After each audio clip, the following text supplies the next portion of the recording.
야고보서의 말씀의 마지막에 이제 저희는 서 있습니다.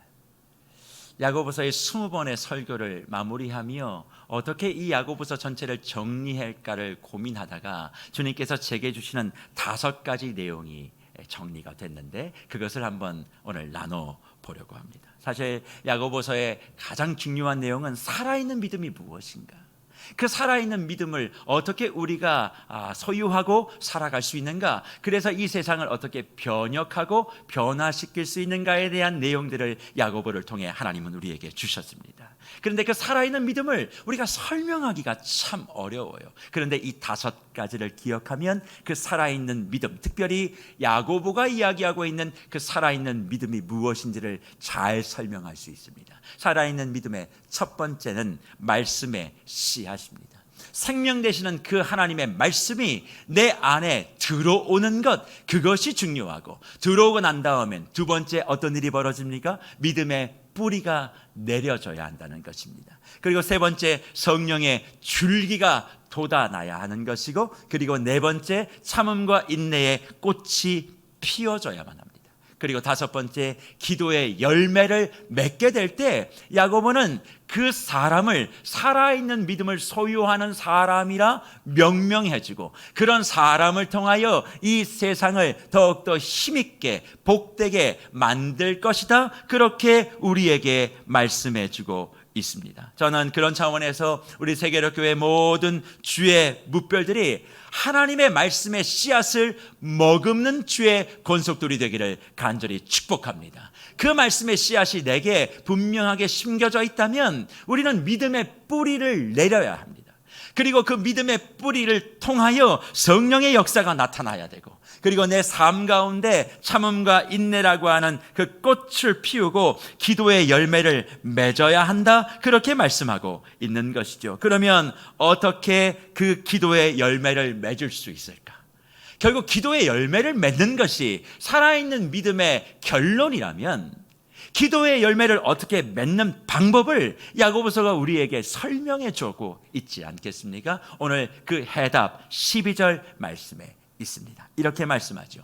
내 형제들아, 무엇보다도 맹세하지 말지니 하늘로나 땅으로나 아무 다른 것으로도 맹세하지 말고, 오직 너희가 그렇다고 생각하는 것은 그렇다 하고 아니라고 생각하는 것은 아니라 하여 정죄 받음을 뭐하라? 면하라, 그렇게 말씀해 주고 있습니다. 기도의 열매를 맺는 것을 이야기하는데 오늘 성경은 무엇을 이야기하고 있어요? 맹세하지 말라, 그런 이야기를 하고 있습니다. 도대체 기도의 열매를 맺어야 되는 것과 맹세하지 말라라고 하는 말은 도대체 어떤 의미인가? 사실 12절에 나오는 이 내용을 이해하려면 7절부터 시작해서 18절까지 야고보가 어떤 이야기를 하고 있는지를 좀 전체적으로 살펴볼 필요가 있습니다. 혹시 미술 시간에 배웠던 데칼코마니라고 하는 그런 미술의 작품들을 알고 계시는지 모르겠어요. 그냥 하얀색 도화지에 물감을 이렇게 짜서 둘을 딱 접어서 펼치면 똑같은 모양이 오른쪽과 왼쪽에 펼쳐지는 것을 데칼코마니라고 그렇게 부릅니다. 오늘 이 야고보서의 말씀을 이 데칼코마니의 관점으로 보실 필요가 있다는 거죠. 그게 무슨 말이냐? 12절에 맹세하지 말라라고 하는 것을 딱 도화지의 중간으로 두고 좌우에 똑같은 말씀이 있는데 그것이 무엇인지를 살피면 맹세하지 말라라고 하는 그 의미를 명확하게 발견할 수 있다는 것입니다. 그러면 12절을 중심으로 7절과 8절, 17절과 18절에 공통점으로 나오는 그 말씀이 뭘까요? 비와 열매입니다. 비와 열매가 7절과 8절 그리고 17절과 18절에 동시에 나와요. 이른 비와 늦은 비를 부어주셔서 귀한 열매를 바라고 너희가 참아야 된다라고 말할 때 7절과 8절에서 한번 사용하셨고, 그리고 17절과 18절에서 하늘의 비를 주고 땅의 열매를 맺었다, 그렇게 말씀하시며 이 비와 열매의 이야기를 하고 있는 것입니다. 그러면 7절과 8절은 이번 지난 시간에 우리가 살핀 것처럼 참음과 인내에 대한 메시지를 주는 것이라면 17절과 18절에서 말하고 있는 것은 무엇일까요? 기도에 대한 내용인 것입니다. 그러니 12절에 맹세라고 하는 그것을 중심에 두고 좌우에 참음과 인내 그리고 기도라고 하는 이 데칼코노마니적 구조를 우리에게 보여주고 있다는 거예요. 그래서 사실 기도의 열매를 우리가 이야기할 때 야고보서는 서신을 시작하며 기도의 축복에 대하여 언급을 먼저 한 적이 있습니다. 어디서 그 언급을 했을까요? 야고보서 1장 5절의 말씀입니다. 이렇게 기록하고 있죠. 너희 중에 누구든지 지혜가 부족하거든 모든 사람에게 후히 주시고 꾸짖지 아니하시는 하나님께 뭐하라? 구하라. 그리하면 주시리라. 하나님께 뭐하라? 구하라. 그리하면 주시리라. 하나님께 구하면 하나님이 그 모든 것을 주신다. 그렇게 약속하셨어요. 그러면 하나님께 구하면 하나님께 주시는 그것이 뭘까요? 내가 바라고 내가 원하는 것을 주신다라고 하는 그 말씀도 되겠습니다만, 야고보서 1장 4절과 5절의 말씀을 살펴가다 보면 하나님이 주시는 그 인내를 통하여 또 간구를 통하여 하나님이 우리에게 주시는 복은 온전함의 복이에요. 온전함의 복, 건강함의 복, 풍성함의 복, 그것을 하나님이 우리에게 주시겠다 말씀해 주고 있는 것입니다. 그러니 야고보 서신을 시작하며 기도해. 그러면 내가 너에게 온전함을 선물해 줄 거야. 그 온전함이 뭐겠어요? 하나님의 말씀의 생명의 씨앗을 머금고 이 세상 가운데 하나님의 뜻을 이룰 수 있는 생명의 나무, 생명의 숲으로서의 그 온전함을 내가 선물로 줄게. 그렇게 약속하신 것입니다. 그리고 그 약속을 받은 사람이라면 너는 어떻게 해야 되는가를 이야기하며 야고보서 전체에서 우리에게 주는 결론은 이것 한 가지. 인내와 참음의 결론은 기도여야 한다. 그렇게 말씀하고 있어요. 주 안에 사랑하는 무별 여러분, 참음과 인내에 대해서 우리는 많이 들어왔습니다. 그저 참는다 혹은 또 인내한다 라고 하는 것을 지난 시간에 우리가 말씀을 통해 배웠듯이 그냥 버티고 시간이 흘러가는 것이 참음이 아니다. 참음이라는 것은 뭐라고 그랬어요? 내가 할 수 있는 최선을 다하는 거라 그랬어요. 참는다고 이야기하면서 할 수 있는 걸 아무것도 하지 않는 거, 그 참음이 아니라고 말씀드렸어요. 그렇게 참고 뭔가를 했지만 한계가 와요. 그럴 때는 어떻게 해야 된다고요? 하나님이 도와주실 줄 믿고 수동적으로 그냥 인내하는 거예요. 하나님께 그냥 맡기는 것. 그러면 우리는 거기서 다 끝난다고 생각하지만 성경은 아니다. 너희가 성경적으로 인내와 참음의 삶을 살고 있다면 반드시 그 인내와 참음이 기도를 통해 마침표를 찍어야 한다. 그렇게 말씀하고 있습니다. 그러니 주 안에서 하나님의 말씀을 따라 내 인생을 참고 인내하며 아름답게 가꾸기를 원하시는 분들이라면 그분들은 반드시 기도의 자리에 서 있어야 하고, 기도의 자리에 서 있을 때 주님은 네가 말씀대로 인내와 참음의 마침표를 찍었으니 내가 응답의 느낌표를 너에게 허락해 주시겠다. 그렇게 약속해 주시는 것입니다. 그러니 정말 참음의 사람이세요? 정말 인내하는 사람이십니까?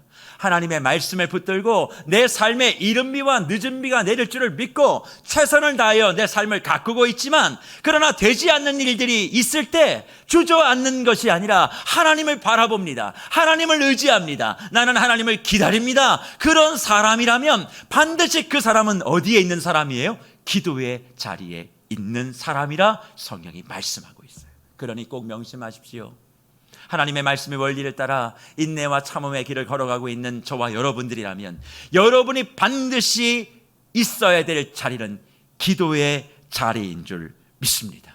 그런데 왜 우리가 기도의 자리에 나아가야 된다는 것을 알고 있으면서도 나아가지 못할까요? 그것은 이른 비와 늦은 비를 주시는 하나님이 내 삶에 풍성하게 채워주시는 분이라고 하는 믿음이 부족하기 때문에 그렇습니다. 그래서 이 세상에서 애를 쓰고 노력을 함에도 불구하고 풀리지 않아요.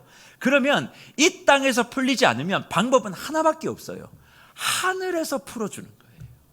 사방이 다 막혔을 때, 전후좌우 어디를 봐도 희망이 없을 때 우리가 바라볼 수 있는 것은 저 하늘밖에 없어요. 이 땅에서 풀지 못하는 문제를 하늘이 풀어줄 것을 바라보며 나오는 것이 기도의 자리인데, 많은 믿음의 사람들이 이 땅의 문제가 꼬이고 엉키기 시작하면 하늘을 바라보지 않고 더 이 세상과 이 땅에서 방법을 찾으려고 합니다. 그러다 보니 어떤 일이 벌어진가요? 스텝이 꼬이게 되어지는 거예요. 그러나 오늘 주님은 우리에게 말씀하십니다. 너희 중에 지혜가 부족하거든.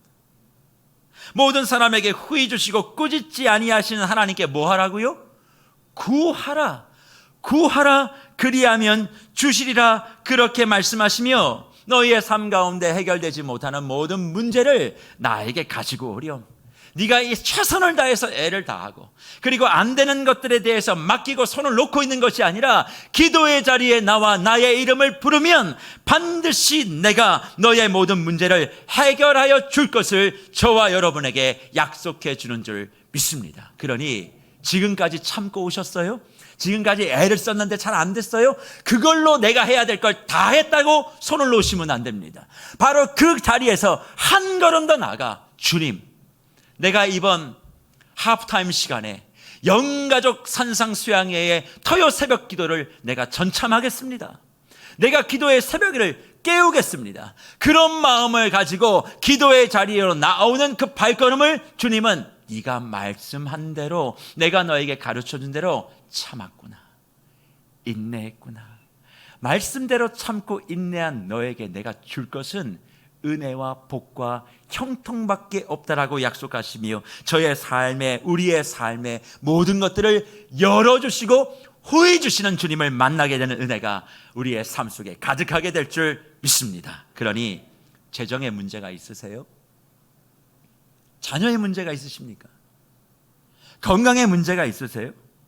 사업에 문제가 있고 관계에 문제가 있다면 그것을 위해서 우리 최선을 다해 왔잖아요. 그러나 안 되는 상황이 있다면 이제 주님, 내 참음과 인내의 마침표를 이번 산상수양회를 통해서 한번 찍어보겠습니다.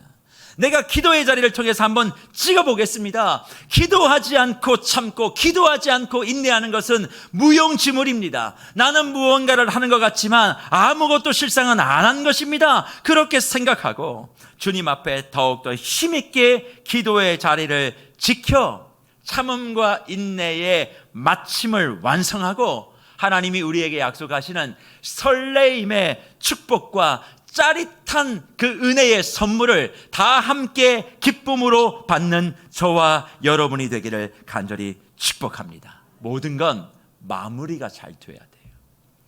잘 하다가도 마무리가 잘 안 되면 아무 소용이 없습니다. 참음과 인내, 생명의 말씀의 씨앗이 열매 맺기 위해서 가장 중요한 것은 기도의 마무리를 하는 것이에요. 자, 그러면 어떤 기도를 하면 이제 하나님이 우리에게 주시는 그 온전함과 건강함과 그리고 풍성함과 부유함의 열매를 내 것으로 받아 누릴 수 있을까요? 야고보는 그것에 대한 해답을 우리에게 제시하며 맹세하지 말라, 그렇게 12절에 말씀하고 있습니다. 우리는 맹세하지 말라는 말을 들으면 가장 먼저 이걸 떠오릅니다. 아, 사람 앞에서 무슨 서약을 하지 말라. 아, 그리고 약속하지 말라. 아, 또 하나님 앞에서 뭐 하지 말라? 서원하지 말라. 함부로 그렇게 하는 거 아니야. 절대 그런 걸 하지 않아야 돼 라고 생각합니다만, 오늘 본문 12절에 나오는 맹세하지 말라의 의미는 제가 이렇게 말씀드린 세 가지의 의미를 가지고 있지 않습니다. 그럼 도대체 맹세하지 말라라고 하는 이 말의 원뜻은 무엇인가요? 결단하라는 뜻입니다. 결정하라는 뜻이에요. 그래서 12절 하반절에 뭐라고 얘기합니까? 맹세하지 말고 그 다음 오직 너희가 그렇다고 생각하는 것은 그렇다 하고 아니라고 생각하는 것은 아니라 하여 뭘 받지 말라고요? 정죄받음을 면하라, 그렇게 말합니다. 맹세하지 말라의 그 의미가 무엇이냐? 서약하지 말라, 약속하지 말라, 그런 뜻이 아니라 오늘 12절 하반절에 얘기한 것처럼 예라고 생각했다면 예라고 말해. 예라고 말했으면 예라고 살아. 아니라고 말했으면 아니라고 말해. 그리고 아니라고 살아야 돼. 그렇게 말씀해주고 있는 거죠. 더 쉽게 설명하면 하나님 앞에 예라고 했으면 그대로 살아야 돼. 세상 앞에 아니라고 얘기했으면 아닌 것처럼 살아야 되지. 왜 하나님 앞에서는 예 해놓고 세상 가서는 반대로 살고, 세상에서는 아니라고 해놓고 하나님 앞에서는 또 반대로 그렇게 살아가느냐? 그렇게 살아가는 사람들은 두 마음을 가진 사람이고, 그 사람은 생명의 말씀의 씨앗이 가슴 속에 새겨지지 않은 사람, 그러니 그 사람은 입만 열면 거짓말하고 헛된 맹세하고 헛된 자랑하고 그리고 헛된 말들을 그렇게 내뱉는다. 그렇게 야고보 사도가 우리에게 가르쳐 주는 것입니다. 저는 말씀을 묵상하며 이 지점에 많은 생각들을 좀 해보게 됐어요. 왜냐하면 야고보서 5장 12절에 나오는 이 맹세하지 말라의 의미를 잘 이해하면 신앙의 성공, 인내의 성공, 기도의 성공의 핵심 내용이 무엇인지를 알 수 있기 때문에 그렇습니다. 사실 하나님 앞에 약속하고 하지 않는 게 얼마나 많이 있습니까? 특별히 야고보 사도는 야고보서 4장을 통하여 우리에게 무엇을 주로 많이 읽는가 두 가지의 문제를 이야기했어요. 첫째는 돈의 문제고 두 번째는 형제와 자매를 원망하고 그리고 다투는 문제를 이야기합니다. 하나님의 생명의 씨앗이 우리에게 들어와 믿음의 뿌리를 내리고 성령의 역사를 통하여 그리고 참음과 인내의 꽃과 그리고 열매로 이어지는 이 과정을 설명하며 두 가지의 예시를 우리에게 준 거예요. 돈의 문제 속에 너 어떻게 반응하고 있니? 물질에 대해 너 어떻게 대하고 있는 거야? 그리고 네 마음에 들지 않는 형제와 자매들, 지체에 대해서, 이웃에 대해서 어떻게 이야기하고 있니? 그렇게 묻는다면 하나님 앞에서는 주님, 물질 다 하나님의 것이지요. 그렇게 말은 해놓고 세상에 가서 뭐 하는 거예요? 주님, 이거 내 건데, 내 마음대로 쓰고 싶은데 자꾸 왜 주님 가져가시려고 그러세요?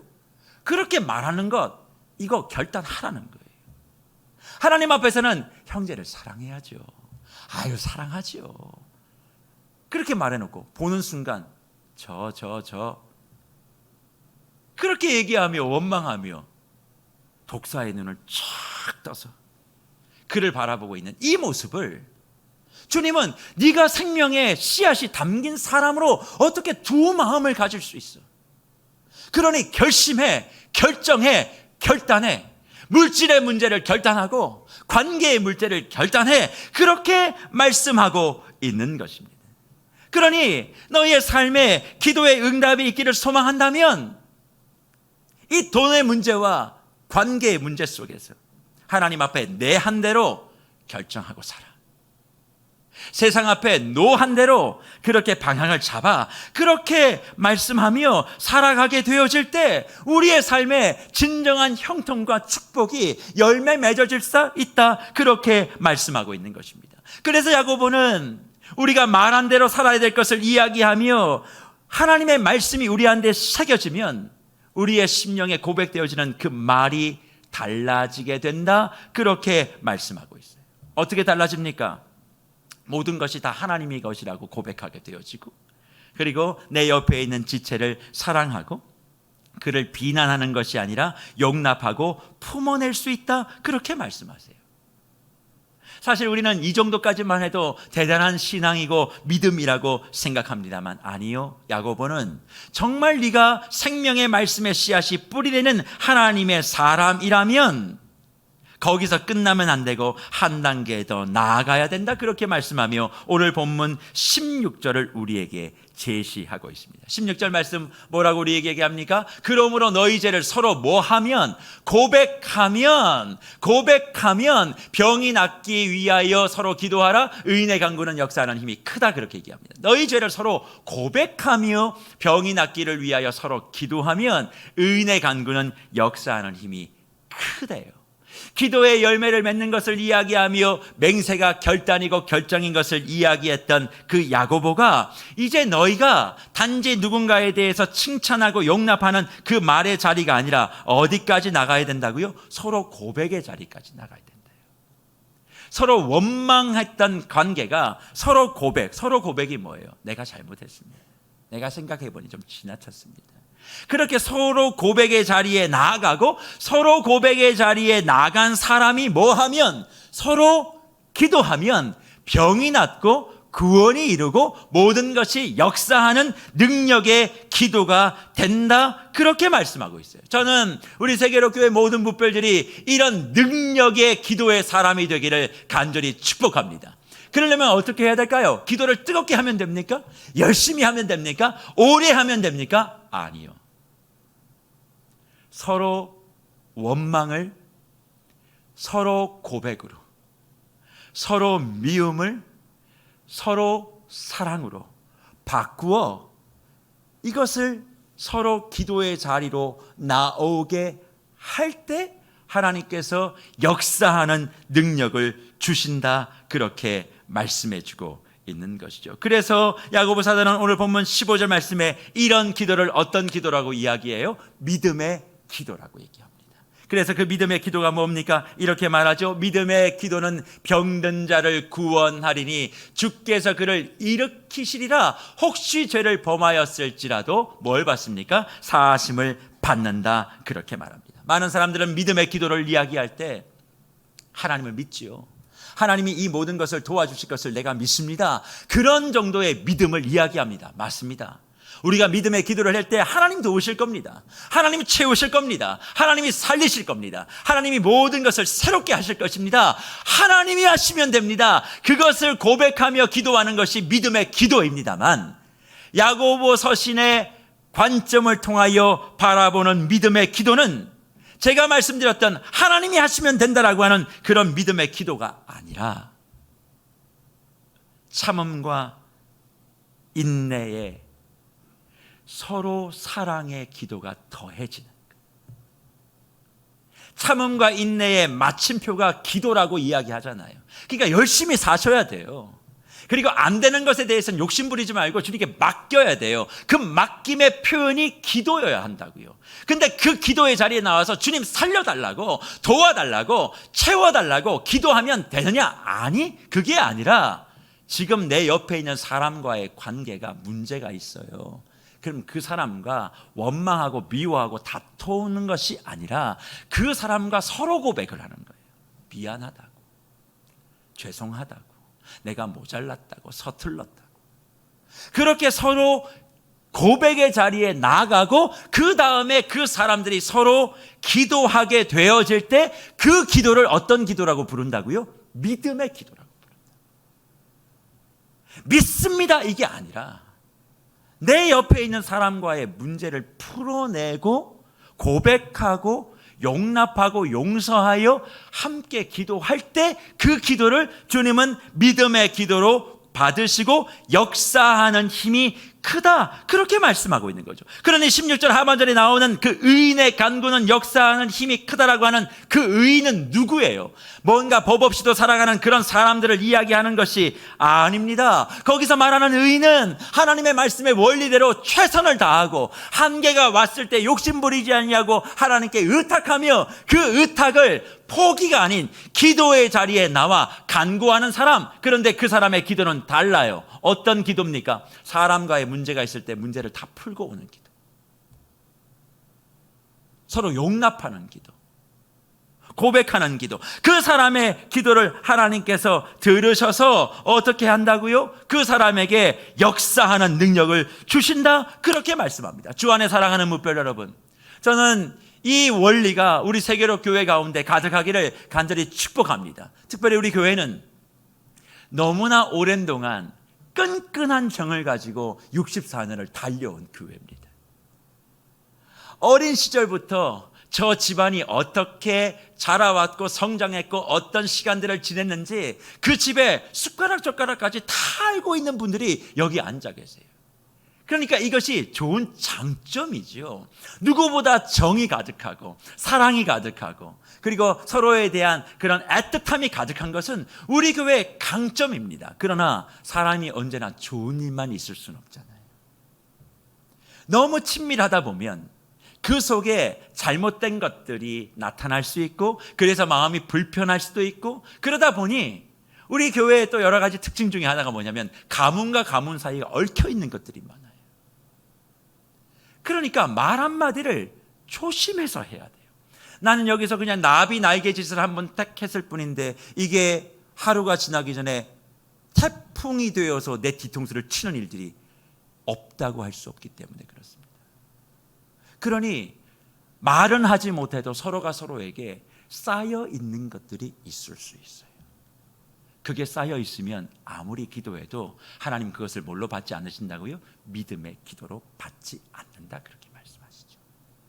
그러니 우리 몸된 교회가 의인으로서 하나님이 역사하시는 기도의 응답을 받기를 소망한다면 뜨겁게 기도하셔야만 합니다. 이번 영가족 산상수양회에 뜨겁게 우리가 기도하며 하나님의 도우심을 구할 거예요. 그런 기도의 자리도 중요합니다만 더 중요한 건 뭐냐면 서로 고백을 통하여, 서로 사랑을 통하여 모든 묶여 있는 것들을 풀어내고, 주여 내가 참음과 인내의 종지부를 온전한 기도로 주님 앞에 올려드리오니 베푸실 만한 은혜와 자비를 좀 달라고, 그렇게 간구하게 되어질 때 하나님께서는 우리의 기도를 들으시고 우리의 병도 고치시고 우리의 사업도 잘되게 하시고 우리의 삶의 모든 필요한 것들을 때를 따라 돕는 은혜로 부어주실 줄 믿습니다. 그러니 이런 역사하는 기도, 특별한 사람에게만 부어지는 것이라고 착각하시면 안 됩니다.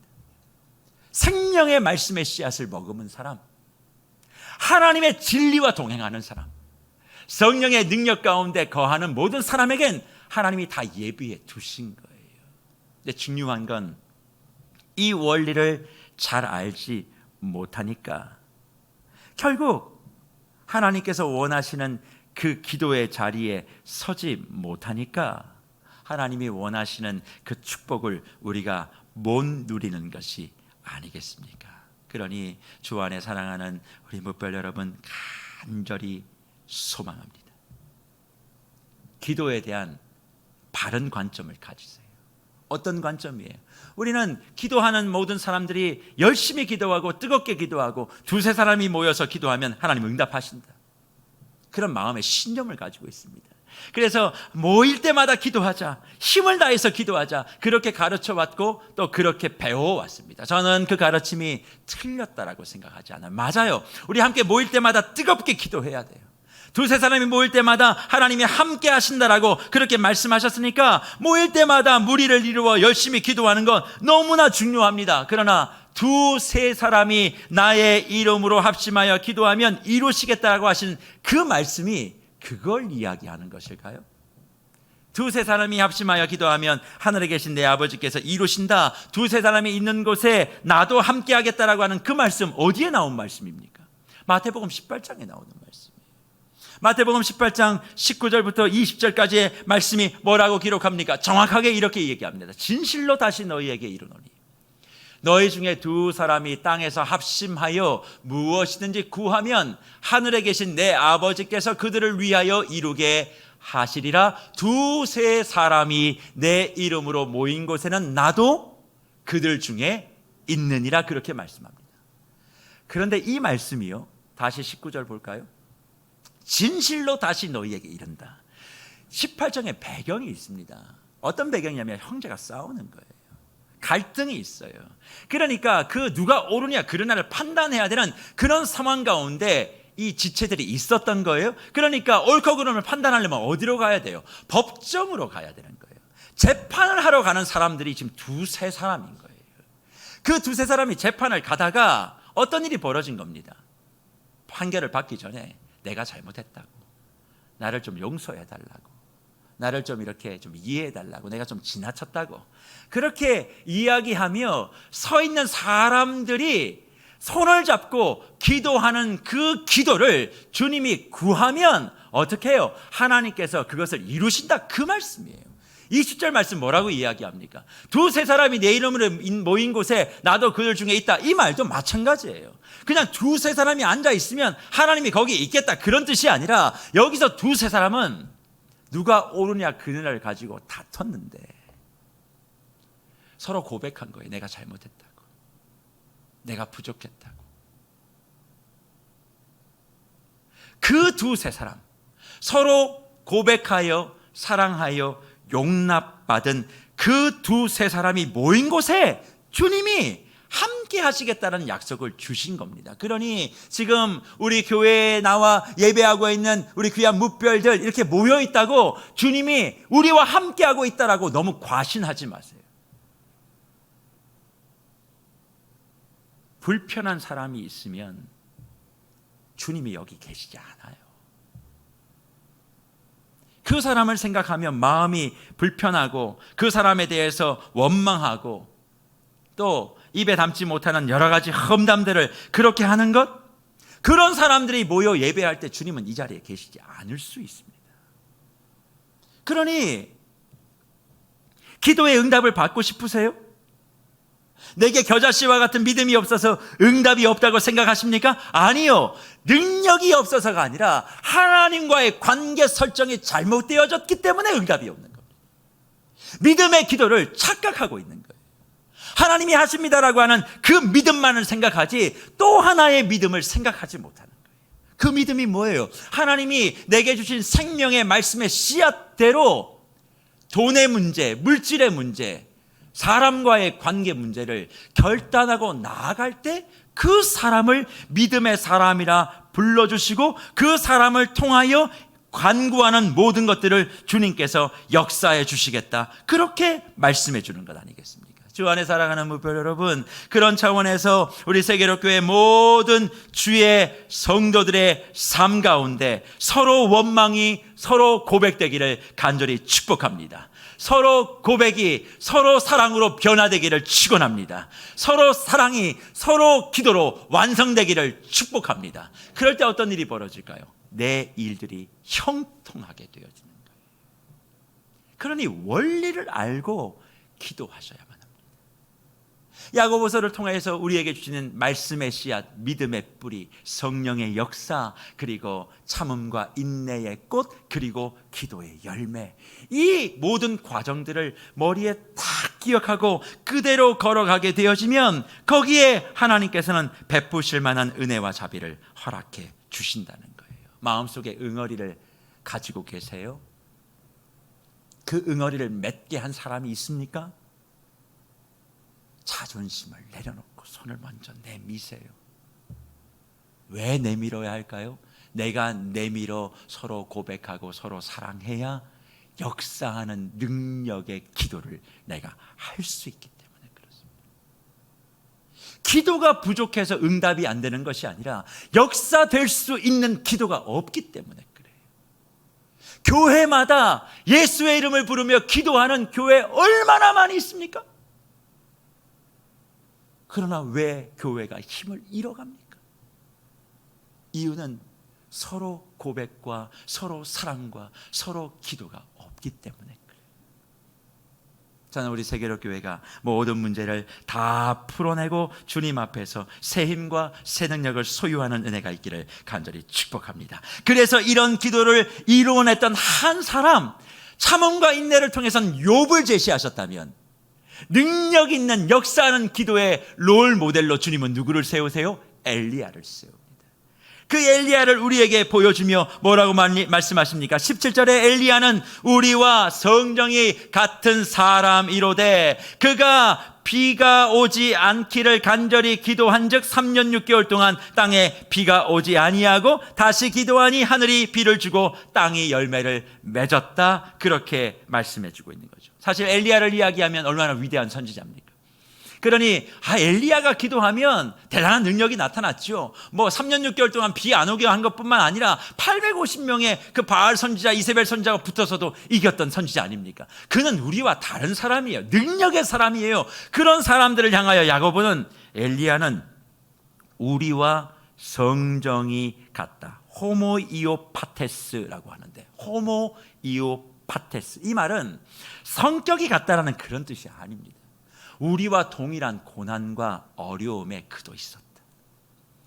그가 특별한 능력을 가지고 있어서 그런 환난과 어려움을 다 이겨낸 것이 아니라 그도 동일하게 우리와 똑같이 고난과 어려움을 받았고 힘듦과 아픔을 지나갔다. 그러나 적극적으로 참았고 소극적으로 인내하고 그리고 온전한 기도를 주님 앞에 올려 그 참음과 인내의 마침표를 찍었기에 하늘의 문을 열고 닫는 능력을 그가 소유하게 되었다, 그렇게 말씀하고 있는 겁니다. 저는 이 말씀을 묵상하며 엘리야에게 도대체 어떤 일들이 있었을까? 어떤 역사가 있었기 때문에 하나님께서는 이 맹세에 대한 메시지를 우리에게 주면서 엘리야를 롤 모델로 우리에게 주셨을까를 곰곰이 생각해 봤어요. 사실 엘리야는 하나님의 말씀대로 살았던 사람이기 때문에 적이 많았습니다. 엘리야를 공격하는 사람들이 너무 많았어요. 그런데 엘리야는 그 모든 것들을 다 용납하고 품습니다. 진리 앞엔 단호했지만 사람 앞엔 따뜻했어요. 자기가 그렇게 힘들고 어려웠던 시간들을 지나왔음에도 불구하고 하나님의 생명의 말씀이 내게 들어오니까 이단을 향하여 우상을 향해서는 강력하게 철퇴를 휘둘렀지만 사람을 향해서는 언제나 긍휼의 마음, 불쌍히 여기는 마음, 그런 마음을 가지고 늘 기도의 자리에 서 있었기 때문에 하나님 앞에 기도하면 3년 6개월 동안 비가 오지 않고 다시 기도하니 비가 내리는 그 능력의 자리에 그 엘리야가 서 있었음을 우리에게 제시하고 있습니다. 그러니 내가 지금 엘리야 같지 않다고 생각하시는 분들 괜찮습니다.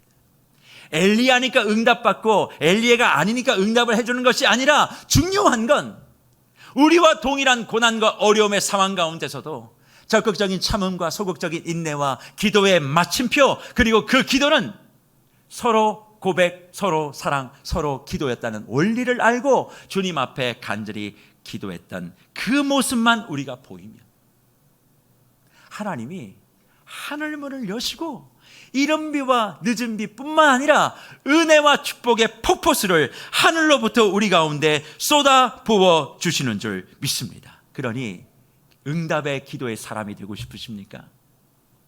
언어를 바꾸시고 말을 바꾸시고 엉켜있는 관계를 먼저 다가가 푸셔야만 합니다. 그걸 풀지 않고 예수의 이름을 부른다고 응답되는 역사는 일어나지 않는다. 그리고 너희가 그런 관계를 풀지 아니하고 물질에 대한 분명한 결단을 하지 아니하고 예수의 이름만 부르기에 너희의 믿음이 세상 가운데 힘이 없어 죽어있는 믿음이 아니냐. 살아있는 믿음이 되고 싶다면 물질 앞에 결단하고 사람 앞에 결정하고 주님께서 주시는 말씀 그대로 네가 달려가 살피면 물질의 주인이 하나님이시고 너희는 청지기인 것을, 하나님의 사랑을 먹어봤으면 내 옆에 있는 사람을 향해서 내가 먼저 손을 내밀고 그 사람을 용납하는 것을 먼저 행하고 기도의 자리에 나와 참음과 인내의 마침표를 찍으면 반드시 그 기도를 응답해 주시고 하나님께서 저와 여러분의 삶을 뜨겁게 형통으로 인도해 주신다 약속해 주시는 것입니다. 저는 이 복이 우리 귀한 모든 주의 묵별들 가운데 가득 넘치기를 축원합니다. 그래서 야고보는 이런 말씀을 다 정리하며 결론적으로 이 말씀을 서신을 마무리하게 되는 것을 보게 되어집니다. 야고보의 결론이 뭔 줄 아십니까? 오늘 우리가 읽은 본문 19절과 20절의 말씀. 내 형제들아, 너희 중에 미혹되어 진리를 떠난 자를 누가 돌아서게 하면 너희가 알 것은 죄인을 미혹된 길에서 돌아서게 하는 자가 그의 영혼을 사망에서 구원할 것이며 허다한 죄를 덮을 것임이라. 그렇게 말하며 서신을 마무리하고 있습니다. 야고보서 1장 1절에 이 서신을 받는 사람은 흩어진 12지파, 하나님의 생명의 말씀과 예수의 보혈과 성령의 임재를 통하여 새로운 교회가 되어진 새로운 정체성을 가지고 있는 그 사람들을 향하여 결론적으로 이야기하고 싶은 것이 뭐냐면 너희 진리를 떠나면 안 된다는 거예요. 진리가 뭡니까? 예수의 말씀입니다.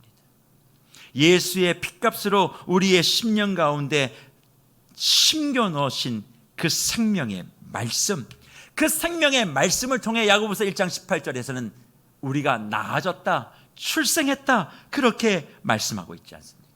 그러니 살아있는 믿음을 가지고 역사하는 능력을 소유하는 하나님의 사람, 세상을 가슴 뛰게 하고 세상을 아름답게 만드는 사람은 무슨 은사를 발휘하고 기적을 나타내고 무언가 손을 대는 것마다 이렇게 잘 되는 그런 사람이 아니라 매 순간 그 사람의 혀 속에 하나님의 말씀에 비추어 말이 나오는 사람, 그 사람의 시선 속에 하나님의 말씀이 기준되어 모든 것을 바라보는 눈빛을 가진 사람, 그 사람의 머릿속에 하나님의 말씀에 기준하여 생각되어지는 것이 그대로 머물러 있는 사람이 진리를 떠나지 않는 사람이라 우리에게 가르쳐주고 있는 것입니다.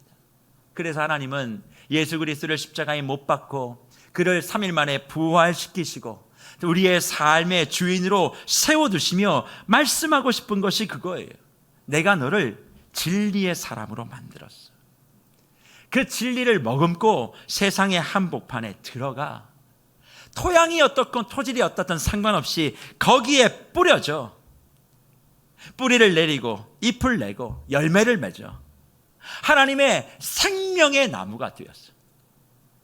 창조했을 때 생명나무를 보면 산다라고 하셨던 그 말씀과도 같이 세상이 생명나무 된 진리인 우리를 보고 새 힘을 얻고 생명나무가 한 그루 두 그루 세 그루 모여 생명의 숲을 이루는 이 역사를 통하여 이 세상을 감동시키고 가슴 뛰게 만들기를 원하고 계시는 것입니다. 그럴 때 그 사람을 살아있는 믿음의 사람이라고 말씀하고 있는 것이죠. 그러니 기억하십시오. 야고보서의 말씀을 마무리하며 우리 묵별들이 기억해야 될 그 한 가지의 말씀, 난 진리의 사람이다. 하나님의 말씀이 움직여가는 대로 내가 살기를 소망한다. 돈 앞에 사람 앞에 그 진리가 움직여가는 대로 순종하며 내가 걸어가게 되어지면 지금은 아무것도 보이지 않아도 내 삶을 기대하게 되어지고 그런 진리의 아름다운 사람들이 모인 우리 교회를 기대하게 되어지고 그 사람들이 모여 함께 사역하고 싶은 은혜의 대장정도 기대하게 되어지고 궁극적으로 내 삶이 어떻게 하나님 은혜 가운데서 복을 누릴지를 기대하며 이미 시작한 신앙의 길, 믿음의 길의 끝에 해피엔딩을 보고 살아가는 축복을 저와 여러분이 맛보게 될 줄 믿습니다. 진리의 생명나무로 살아가십시오. 진리의 생명의 숲을 만드는 것이 우리의 사명입니다. 안 된다고 생각하지 말고 안 되는 것을 빨리 정리하셔야만 합니다. 우리 안에 맺혀 있는 것을 그래서 정리해 보시지요. 이번 영가족 산상수양에 공동체별로 서로 고백과 서로 사랑과 서로 기도를 통해서 역사하는 의인의 기도, 믿음의 기도, 능력의 기도를 소유하고 하나님이 우리의 자녀와 가정과 삶의 터전 가운데 어떤 은혜를 베풀어 주시는지 그것이 바로 우리가 하나님 앞에서 소망하는 형통의 축복인 것을 기억하고 하나님 앞에 더욱더 믿음의 살아있는 사람으로 빛나게 세워져 가시는 저와 여러분들이 되시기를 간절히 축복합니다.